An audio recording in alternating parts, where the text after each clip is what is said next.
Soli. Ce matin, comme vous le constatez, à les choses promises, choses faites. C'est vrai que nous, personnellement, nous les membres de l'ONG, on voulait attendre la finition de la mosquée de Dama pour démarrer les travaux pour la construction de la maison de Fatou Dianga, également pour qu'elle puisse récupérer sa famille. Alors, dans le premier match avec nous du Rôle de l'Amérique, nous envoie 2 sagements de sable avec le monde et le petit sagement, c'est-à-dire ma état de l'année. Mais comment? Oui. Allez, Moussibé, comme vous le constatez, je suis le cœur avec vous. Ça y est, au calme.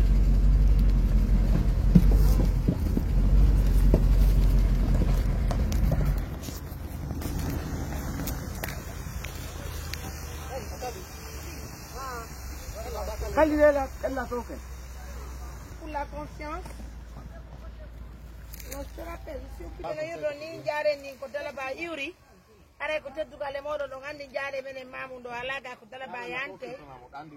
merci à tout le monde. On conjugue le même verbe avec nous sommes à Hamdallah, Araïka, on parle d'Internet de Araïka, nous fatou.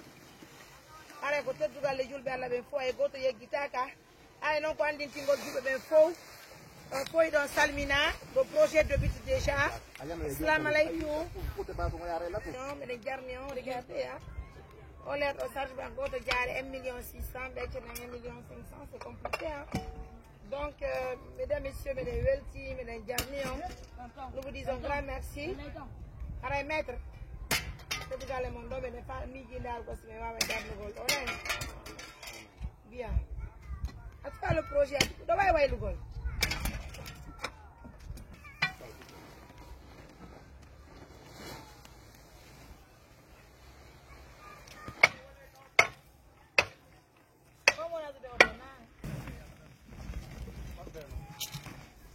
Mes amours, merci beaucoup, merci pour la confiance, merci pour l'attention.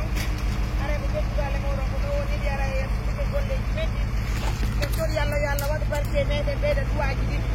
You don't hand the female, people, the men, the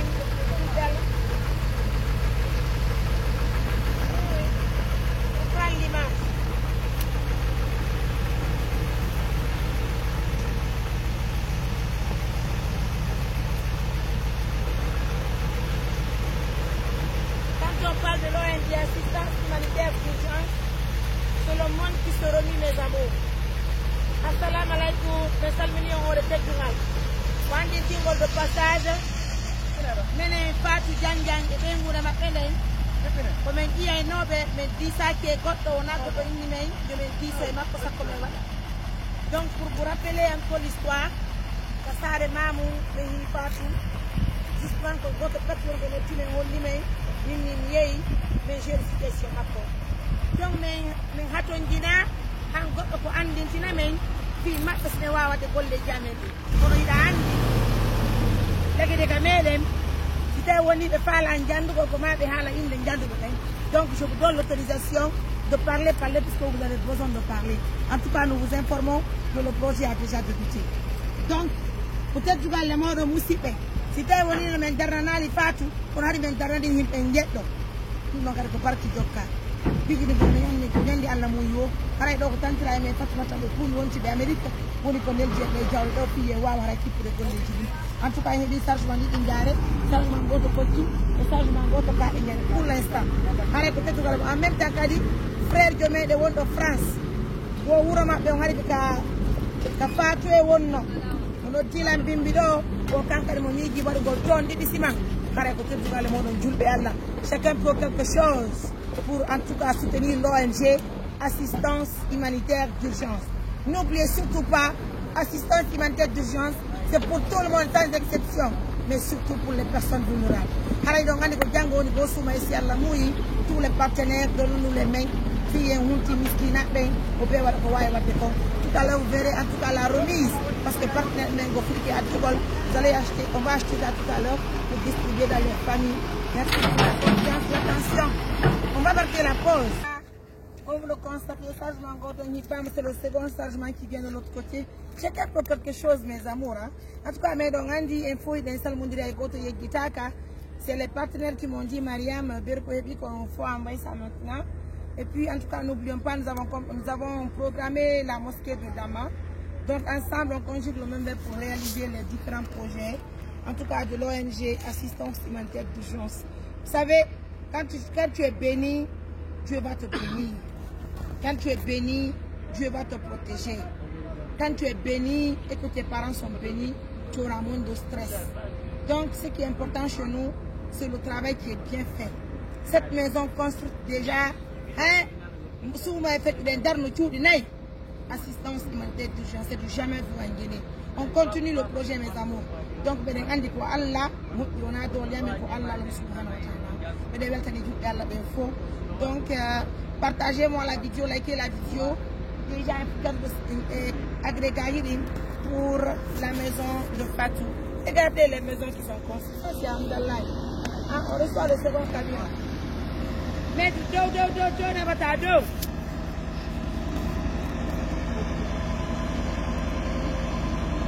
On va manquer là.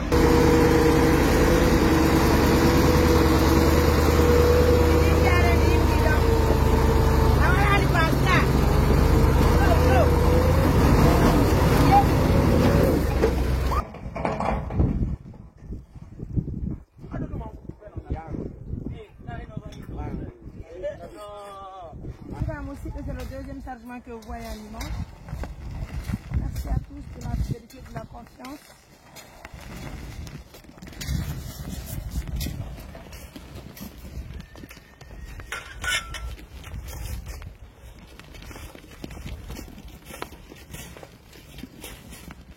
En tout cas, merci à tout le monde. Allez, ça se passe comme ça. Merci pour la confiance, pour l'attention.